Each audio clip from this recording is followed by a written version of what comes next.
Good afternoon, everyone. Thanks so much for joining us today. My name is Stephanie Creedon, and I'll be your host for today's webinar on how healthcare providers and life science organizations can take BCP to the next level. Before I introduce today's presenters, I'd like to go over some housekeeping items. Today's presentation will last about 1 hour, and the slides can be downloaded at www.wolfandco.com/webinars/2019. You'll have two options for audio today. You may dial in by phone or listen through your computer. Our audience will be muted during the session, so if you have questions at any point, please send them in to me by using the questions box located on the webinar's control panel. We will be taking questions at the end of the presentation.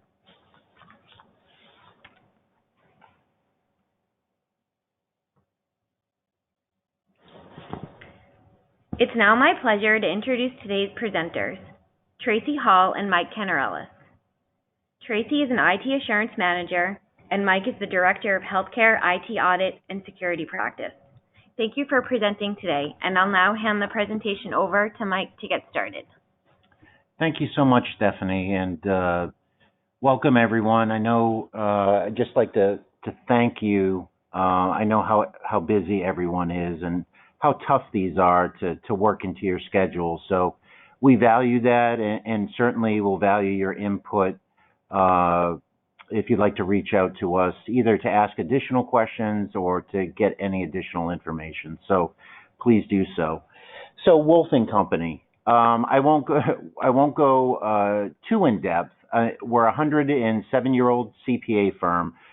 For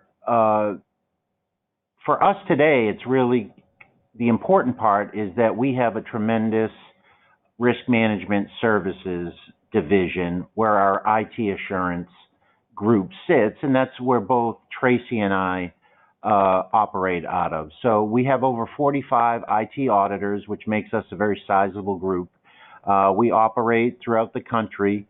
Our offices are centralized in the Northeast, but we do have accounts where we go down the East Coast and certainly have the strength and breadth to handle very large accounts.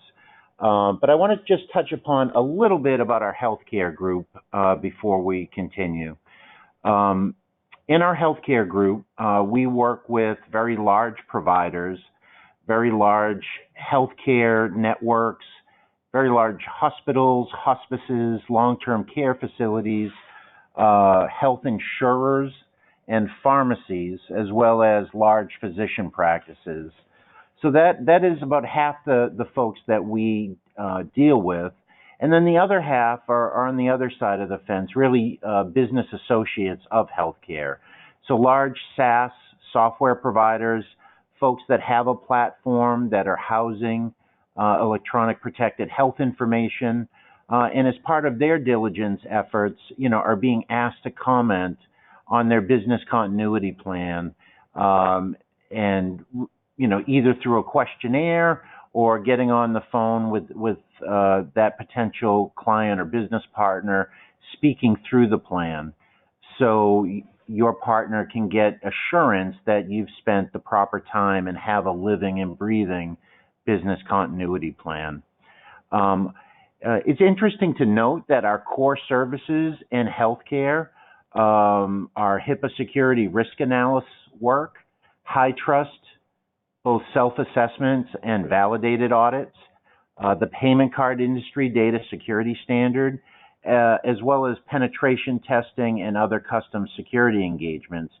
But over the last 18 months, we're doing almost as much business continuity planning work engagements than we are HIPAA assessments. So Tracy and I got together and thought doing a webinar, kind of going through in some detail what that process looks like, just made a lot of sense for healthcare organizations.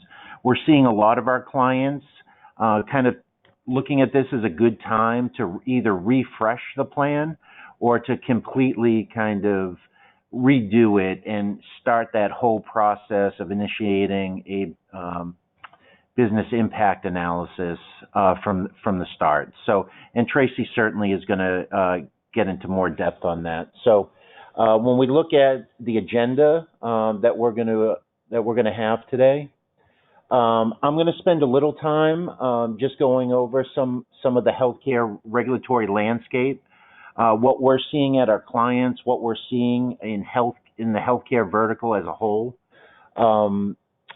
Then I'll be handing it off to Tracy, and she'll be discussing really why BCP and why is this a good time to take another look at it.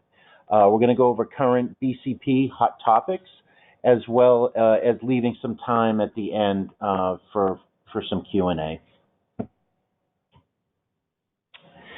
So, this is information that we've seen. I'm not going to spend a ton of time on it, and certainly want to kind of delineate between business continuity planning and incident response. We're going to be concentrating on the BCP portion, but the cyber instances that are happening or incidents that are happening really can cause you to activate your business continuity plan. You're certainly going to have some frontline playbooks from an incident response standpoint, but if that incident is allowed to spread and infiltrate the network and really cause severe downtime for key applications, that now moves into really the business continuity planning phases of your response. So we continue to see breaches, weather events, and fire and other incidents really impact our clients, and that have a need to have an actual, really living, breathing business continuity plan that's in place. Otherwise, it becomes a not so fun fire drill during a real critical time of the organization. So we can advance. I did want to touch upon noting some of the specific cyber threats. One of them a few years ago, and we still can see variants of it rearing their head today, but it really stems from the NSA hack, where their toolkit was released into the wild, known as Eternal Blue. For healthcare purposes, really the most destructive variant was the WannaCry malware, and we saw some of our clients, and we may have all read about some incidents where folks were down for not only days, but there were some that were down for a few weeks. I know Nuance Communications was directly affected, and this has been all in the public domain, so I'm not breaching any confidence. But their eScription platform was down for quite some time, and had a very negative impact to that organization. They've since recovered, but it was a very scary time for not only them, but for the hospitals that were utilizing that platform. So understanding the cyber aspect and the type of incidents that can cause a wider business continuity problem is really important. It's to really factor in all those threat events that may impact the organization, and really speaks to the need of a very sound business continuity plan.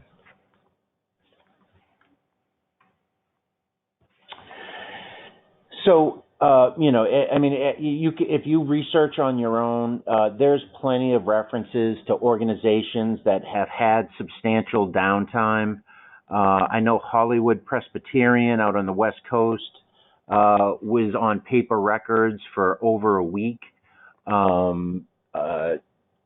We have, and I know one of the bases, one of the many studies we've looked at, and although it's a little old, it still has a lot of relevance, from a professor at the University of Texas Health School of Biomedical Informatics. And there are similar surveys where, it's really not if, but when you're going to have an outage. And surveys like this really just confirm that. And it's not being overly dramatic when you consider just one day of downtime, or you stretch that over a week, you're getting into the multi-millions of dollars of financial impact. Not to mention reputation harm, ancillary costs. It can be, if you don't have a good BCP strategy and kind of overarching plan, you can really run into some trouble. And again, this is just speaking to the many facets of incidents that can cause a plan to be activated. You're looking at fire suppression system in a data center, which really has more relevance in healthcare than any other vertical. Certainly, there are some segments within healthcare that have started to move in the cloud, but healthcare still follows a traditional model where many large healthcare organizations still have their own data centers. So these type of localized incidents can have a very large impact. Obviously, no one here on the phone wants to resort to paper records. And then just noting another healthcare organization in California being down for a significant amount of time. So, certainly in terms of any project, we're always looking to improve someone's posture, whether it's around business continuity, whether it's around, your external cyber stance, your internal security controls. But we also always want to keep an eye on being in line and to whatever regulatory framework or law that you have to be. So obviously in healthcare, that's the HIPAA security rule. And I did note that the contingency plan standard is really, from a regulatory standpoint, where that ties into today's discussion. Each of those bulleted points under there, data backup, disaster recovery plan, emergency mode operation, testing and revision procedures, application and data criticality analysis, those all have their own citation, but they all bubble up to the contingency plan standard 164.308 A7. So I did want to did note that the Center for Medicare and Medicaid, CMS, also has their emergency preparedness standard that most of you are probably familiar with. That revolves more about the testing of the plan, but certainly something to consider. And this is the one scary slide. Certainly, folks on the phone know that the Office of Civil Rights is the HIPAA enforcement arm under Health and Human Services. And they've gotten far more aggressive over the past 5 years of doing both proactive desk audits where you could be singled out and selected. You'll get a letter from the OCR. And they'll have a very long and exhaustive request list that they'll be asking you to submit for their review, and certainly your business continuity plan would be a part of that. And if there is a breach, they do come on site and open an investigation and do a very deep dive, not only on the circumstances around the incident itself, but really looking at your complete risk management posture. And obviously, the business continuity plan is going to be a big part of that. So that is going to be reviewed. And with that, I think that ends my part of the presentation. Sorry about that. I had to unmute. And I will very eloquently introduce Venerable Tracy Hall. Thank you, Mike. Thank you for the nice introduction. Just so that everybody has a little bit more of my background, I have been with Wolf & Company for about 6 years, but I am definitely not a stranger to BCP and DR. I have been in this arena, in this industry for over 20 years. And I always just say that I keep it at over 20 years. My standing joke is the older I get, if I keep adding years to that, it just makes me seem older and older and older. So you name the industry, I have done business continuity work in it, and which includes the healthcare space as well. So I really appreciate, as Mike does, everybody's time here. We're starting to see a lot more interest from our healthcare clients in this space. We're doing a lot of, plan development, plan reviews. So like auditing the plans, suggesting enhancements.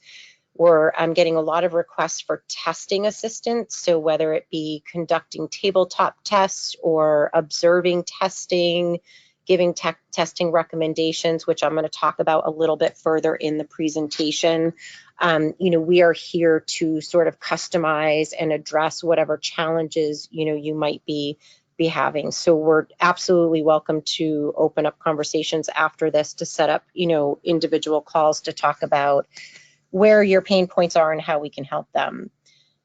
So unfortunately, I have a couple additional scary slides. I know Mike actually said his was the only one, but I just wanted to point out a couple of statistics as to why this is so important. So obviously we've got the regulations, the regulatory bodies that are honing in on this and talking about that you have to have BCP, you have to have disaster recovery, you have to have availability of patient records, etc. But from a best practice standpoint, it's all about being able to continue your business, take care of your customers, your patients, and make sure that you can keep things moving. This is a slide. I actually recently updated this slide from multiple different sources and sort of came up with some averages of my own percentages. But it's very interesting, I think, to always kind of take a step back and look at what actually causes failures. You'll see that cyber attacks are right there in the middle. And I know Mike talked about those earlier. So those are, if I had done this presentation, 10 years ago, even maybe 5 years ago, they may not even have made this slide, but they're actually becoming more and more of an issue. The most interesting thing here, I think, that I always point out when I show these statistics is the natural disasters. And the reason why is I think when people think about disaster recovery, business continuity, they immediately think, hurricanes and large storms and these, crazy natural events that cause downtime. But I think this puts this into perspective as far as historically and statistically speaking, disasters are usually location specific. So, certainly we want to talk about regional events, and I'm going to explain how regional event considerations come into the planning. But it's very interesting to notice here that those type of events are not really the majority of the things that we want to be planning for. And down at the bottom is just some scary monetary statistics, downtime estimates at $7,900 per minute. I think in an earlier slide, it was something about like $1 million per day.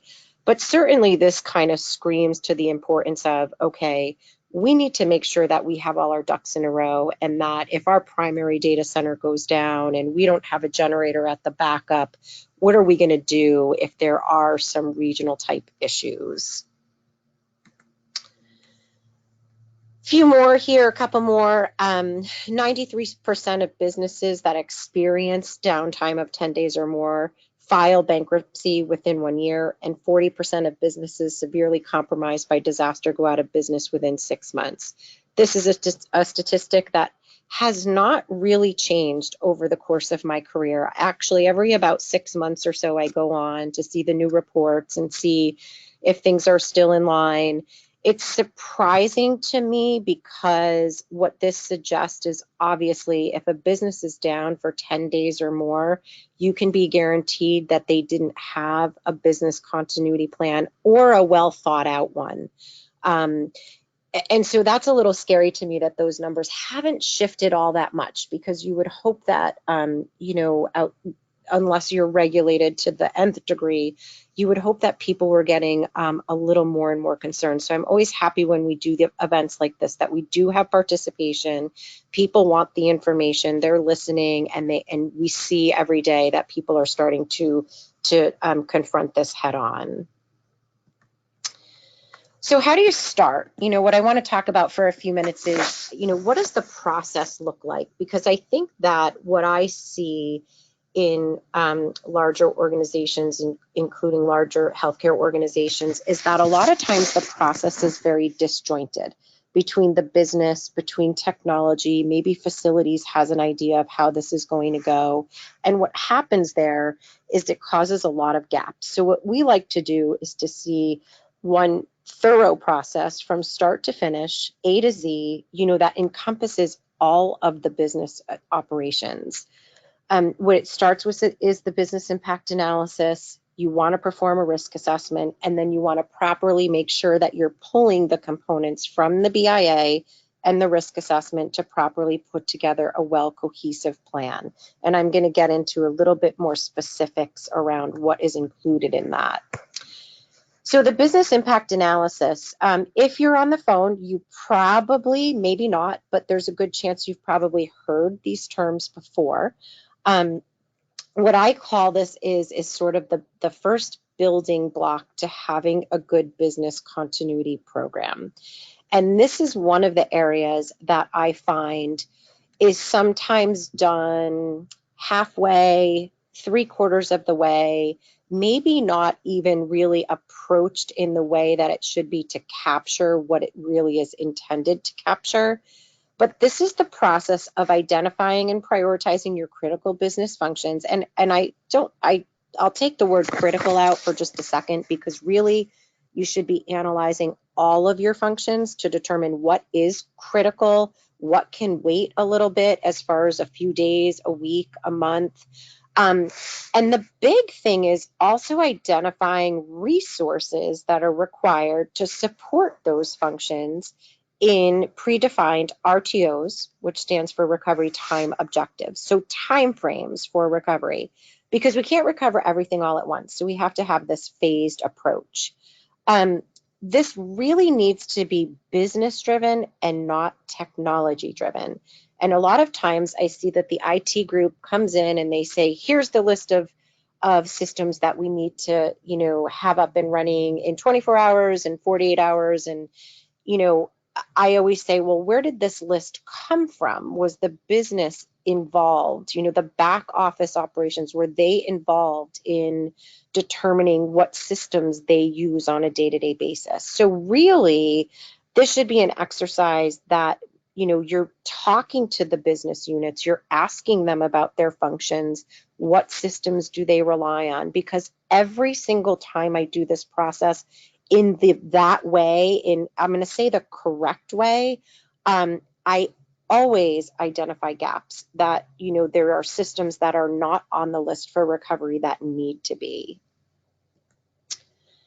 The risk assessment, this is considered, so the BIA is sort of a post-outage type things. And what I mean by that is what you're looking for is, okay, we've gone down, what do we need to recover and when? And when I talk about resources in the BIA, it's not just system, it's, people, hardware, supplies, etc. The risk assessment is taking a look at, and a lot of times it's called a threat assessment, a predetermined amount of threats that could potentially cause outages, to understand what your mitigation, mitigating factors are, what the control environment looks like, to see if you're prepared and, to the best of your ability to protect against these potential threats causing outages. And fire is a very good example. If we were to go in, we would say, do you have fire suppression systems? Are there fireproof cabinets? What type of things have you put in as controls to either lessen the probability or the impact of that particular threat happening? Scenario-based planning, I always get that question, how do you really think about and cover all of the different scenarios? And I think there's an approach that I've used for my entire career that seems to work pretty nicely. So first of all, you want to identify what the worst case type scenario is. And typically it would be, an outage at your primary place of business, or let's say you have a campus and maybe there are 3 or 4, important buildings that are operational, and then maybe the main data center. So it's not necessarily, the worst case wouldn't be, this huge hurricane that came roaring into the Northeast, but that you are experiencing an outage within your organization, and it's affecting your ability to service your customers or patients, but it is not impacting them directly. And what I mean by that is they're expecting service as usual from you, okay? With that, when you do the plan and when you're doing the threat assessment and you're doing testing, what I usually do is I work with my clients to bucket those type of outages into 3 different areas: loss of facilities, loss of personnel, and loss of systems. Many of scenarios will have multiple types, so a fire can take out facilities, people, and systems. But instead of trying to document every potential scenario that could happen, if you can look at it from these 3 different buckets, as far as would we lose the facilities, would we lose people, would we lose systems, I think those can be applied to so many different scenarios that I think that this is a really great starting point. So what are some of the hot topics? What are some of the things that I see people falling short? Right now, over the last 18 to 24 months, I have seen, especially when we're branching out into different industries, that there's a huge vulnerability with personnel recovery. So, having a well thought out strategy for those people who come in and log into computers, their building has burnt down, blown up, whatever you want to call it. Do you have, first of all, have you identified the appropriate number of people to continue critical business in the first day, week, 2 weeks, month of the disaster? Are there actual recovery locations that have infrastructure? They have, there's a workstation sitting there waiting for them. They have access to the critical systems that they need. What's the pulse on remote work capability? And I caution people about putting all of the eggs into the remote work capability basket.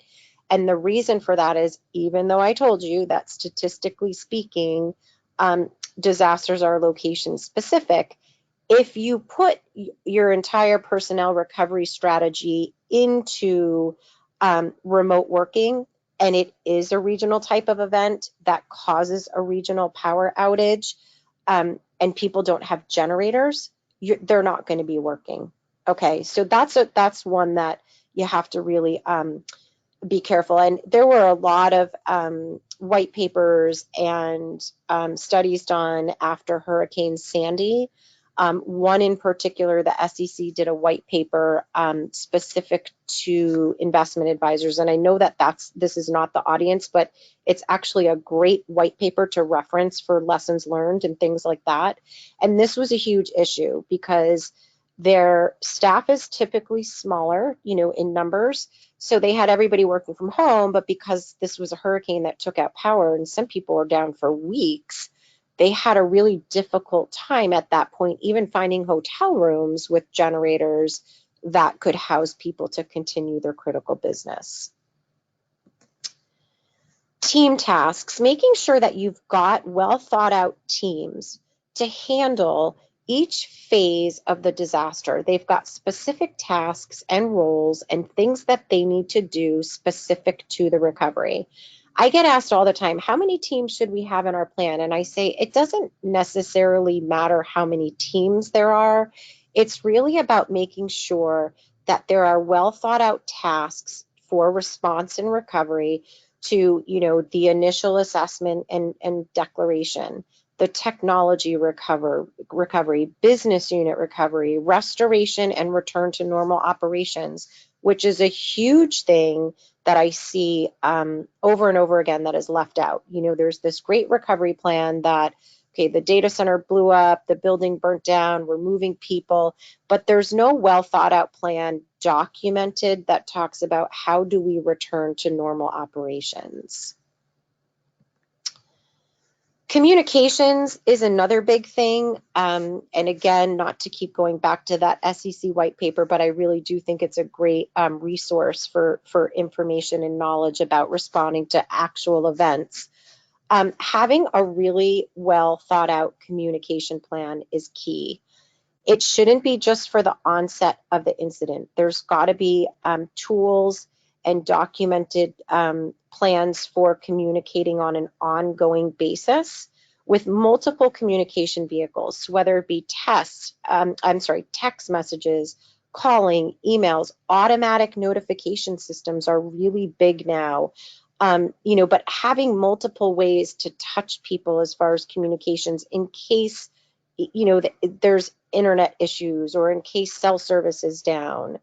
Making sure that you can access your contact lists, whether they're stored offsite manually, whether they're kept on an internet portal, maybe they're in a cell phone that's, encrypted and password protected, but making sure you have a plan. Who's responsible for initiating communications? What is the frequency of contact? And all of this needs to be known ahead of time so that people know if for some reason they get notified that there's been a disaster, do not report to work, that they know, okay, there's this particular phone number and I have it on a wallet card in my pocket that I need to call at the top of every hour to get updates. And I'm not suggesting that that's the plan, but that something is well thought out ahead of time, that people are aware of it, there's training on it, they know how to access it, etc. Technology recovery, some of the, one of the biggest things that I find in my practice is that because a proper business impact analysis has not been conducted with business unit involvement, that not all critical systems are accounted for. And a lot of times even hosted. So, obviously in the day and age that we live in, a lot of the systems that we heavily rely on are hosted to third-party providers. But there could be some nuances or, issues with connecting or IP restrictions or clients that need to be downloaded that are not identified properly. So it's not as easy as people just, going home or going to a different location and logging in.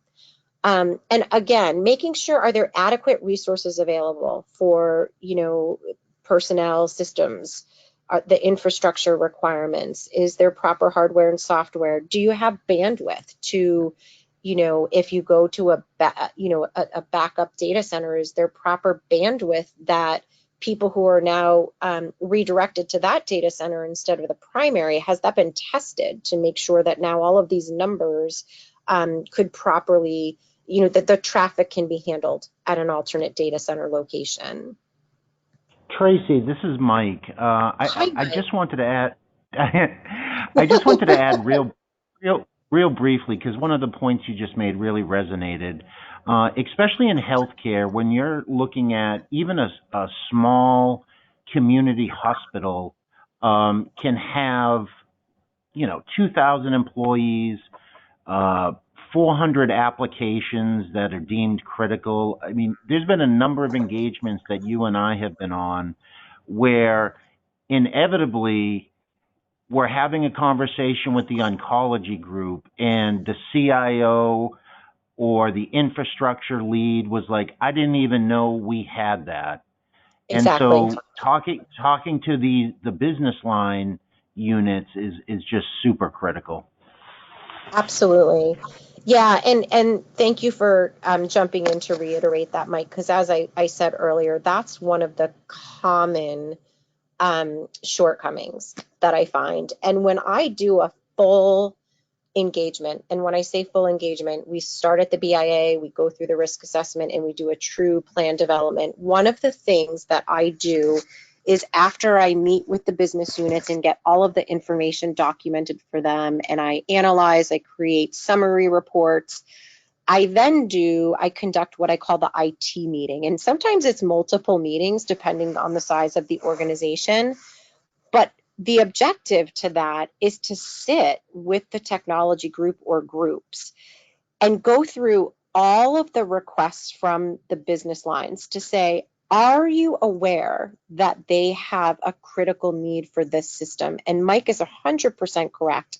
I've never done an engagement in 20-something years that there hasn't been at least one. It's usually more than one, but at least one system where someone says, I'm in technology and I don't even know who would be responsible for recovering that. So there has to be some investigation. And that piece I often find is overlooked.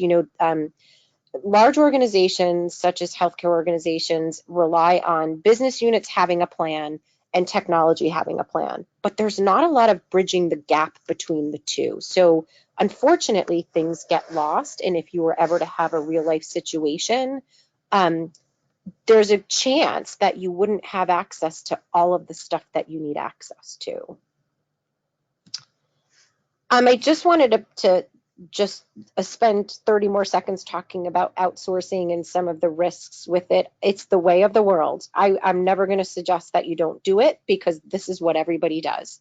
But making sure that you're aware of the risks and making sure that you're on top of them, making sure that the outsourcing providers that you choose have a well thought out BCP. What are they going to do if their primary data center goes down where all of your data and your patient's data is now housed? Do they have proper security measures in place? Are they having audits, et cetera, security audits, HIPAA audits, to make sure that they're compliant with the security regulations that they fall under? So, ask them these questions. Make sure in your vendor due diligence that you're asking for proof of, let me see that you've had a successful IT HIPAA review, that your BCP is sound, that, you've got backup data centers and you have a plan, et cetera, et cetera. Cybersecurity, as we said in the very beginning, this is becoming, a huge topic. I would say about 10 years ago, every conference I went to, it was about pandemic and the bird flu. I know more probably about the bird flu than I've ever needed to ever know. I guess it's sort of like geometry, but cybersecurity is a real thing. I mean, it's happening. It's not just a planning exercise. It's almost to the point where it's very reactive in a lot of ways because the hackers are always such a step ahead of us. So as a side note, we do offer a suite of incident response planning services outside of BCP, but it's important nowadays that people are making sure that they're making a tie-in between their business continuity program and their incident response plan, making sure you're cross-referencing to make sure that the communication and notification procedures are in line, that there aren't any technologies or threats or things that maybe you don't have in one plan that should be there. Usually I talk to people about incorporating cybersecurity related threats in the BCP risk assessment to document the proper controls that are there.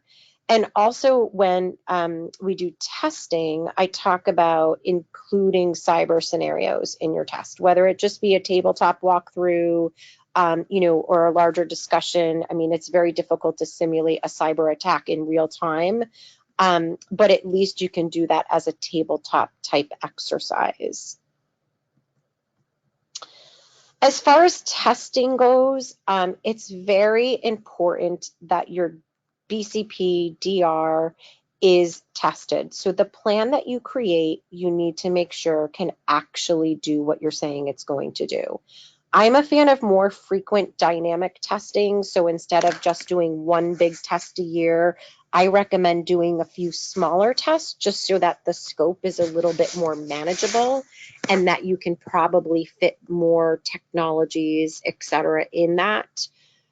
I believe in multi-year test plans. A lot of the regulated industries, they're required to have this. I don't say go out past 3 years because technology environments change so frequently.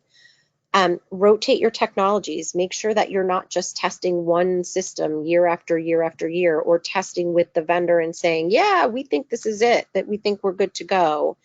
Making sure, can we recover that particular system in the time frame that the business unit, see, this is where that gap comes in, to say, hey, they really need this up and running in 24 hours. Have we tested that we can recover this? Sorry about that. And it should be built off of the most current BIA.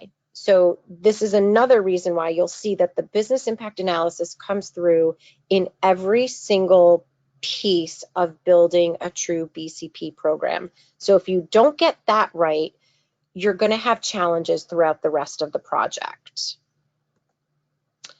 There are different types of testing. I like to just say it's not just, sorry about that. I thought I shut that down. It's not just doing DR testing where you're bringing a system up at an alternate data center. Evacuation drills, communication drills, structured walkthroughs where you're sitting in groups with people and looking through the plan and identifying their tasks and reviewing their roles. Simulation testing, which is really, you get in a room for 2 to 3 hours, you create an event and, a scenario, you walk through that, you talk about the different challenges that could come up, the way that you might handle it, who are we communicating to, at what time do we declare the disaster. This tests the entire timeline of an event, which I'm a big fan of. So in the actual technology testing, it's really just recovering systems with the assumption that the disaster's already been declared. What I like about this is it tests the prior to the disaster declaration for what type of things have to happen before we even know if we're declaring a disaster. And then this is the most obvious of them, the technology testing, okay, we're going to bring this one off of the, out of production, we're going to bring that system offline, and we're going to bring it up at our alternate data center, and we're going to make sure that, our employees can, process transaction, access patient records, etc., from the alternate system. So one of the big things that I find, so a lot of times we have clients that bring us in to do a project, and it might, depending on the size of the organization, these projects can go, and the project itself, I mean, it could be something that's a plan audit that within a month we come back with lots of recommendations, all the way to a full, blown BCP engagement, which could go 6 to 12 to 18 months, depending on the size of the organization and the different areas of business that we need to include. So they put a lot of work into this. We really go through the entire organization, making sure that we've identified everything, at least from a critical standpoint, and then no one updates it. And, we offer maintenance services, so we actually get hired from our clients on multi-year retainers to come in on an annual basis, because we kind of develop the structure, and they just say, you guys come in and help us maintain this. But it's very, very critical that you are constantly going back, at least annually, but if not more, to say, okay, how has our environment changed, and how do we have to update our BCP? And I always talk about including this in your corporate culture. So if you're purchasing a new system, why not, include the, scope out the requirements for BCP? Do we need 2 different servers instead of just 1? So that you get the budget approval right up front, and that you are in, you're properly covered if the top one goes down, or the primary one goes down. So, again, at the end of the putting together and building this great thorough things change. So just because at the end of that you said, you know what, I think we have a really good plan in place, that might not be the case 6, 12 months later, 18 months later. So you really need to stay on top of this to make sure that you are protecting your business, you're protecting your patient data, you're in compliant with all of your regulations, etc. So with that being said, I believe, I don't know why there we go. If anybody has, I'd like to open it up to any questions to either myself or to Mike for the whole, the healthcare practice as a whole. We have about 10 minutes or so. If anybody, has anything that they want to talk about or any experiences or anything that they wish to just throw in the ring. Thanks, Tracy. We did get a few questions. And like Tracy said, if anybody on the call does have any questions, please submit them in to me by using the questions box located on the control panel. The first question we got is, I know that projects are individualized, but how long does a typical healthcare BIA take?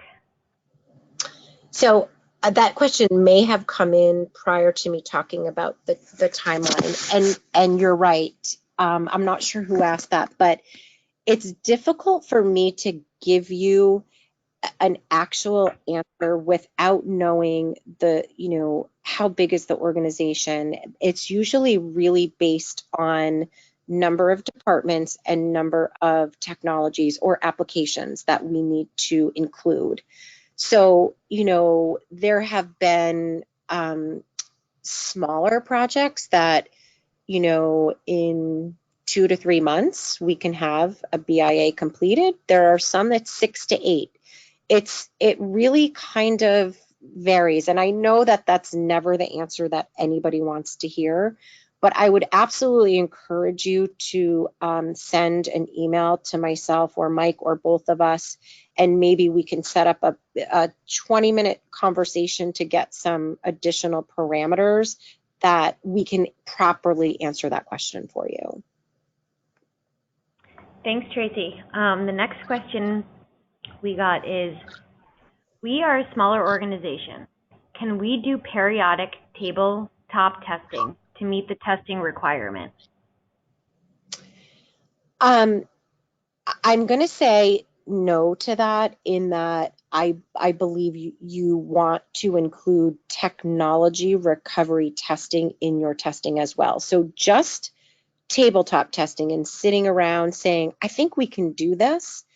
The big thing that I'm a fan of tabletop testing for is to review individual tasks by department or by team, or to do the simulation exercises to just initiate discussion that is even beyond the technology recovery piece. But you really need to ensure that if you believe you have a strategy to, let's say it's like Mike said, 400 technologies, let's keep it easy and just say 100. Let's say there's 100 technologies, and out of that, 30 are marked critical and need to be up within the first 72 hours. Making sure that you can make that happen and you're testing that, you don't want to find that that's something that can't be done at the time that you have to do it. Great, thanks, Tracy. We had one more question come in, and this was when you were back on slide number 12. And it was asking, is this statistic for nonprofit or for-profit, or for both? I can answer that. What we can do, I don't think that's clear in that statistic. I can commit to doing a little deeper dive on that number and reach out to the person that asked that question. Great, thanks, Mike. We did not receive any further questions, so please, if any of you have any questions after the webinar concludes, please feel free to reach out to Mike or Tracy directly. Their contact information is listed on the current slide. And as you know, the copies of today's presentation are available at www.wolfandco.com/webinars/2019. I will also be posting a recording of this presentation to the same web address later on today. Immediately following the conclusion of this webinar, you'll have the opportunity to complete a survey. As always, we appreciate your feedback so that we can continue to improve our webinar program. Thanks so much for attending today, and we look forward to your participation in future webinars. Have a great afternoon, everyone. Thank you, everyone. Thank you.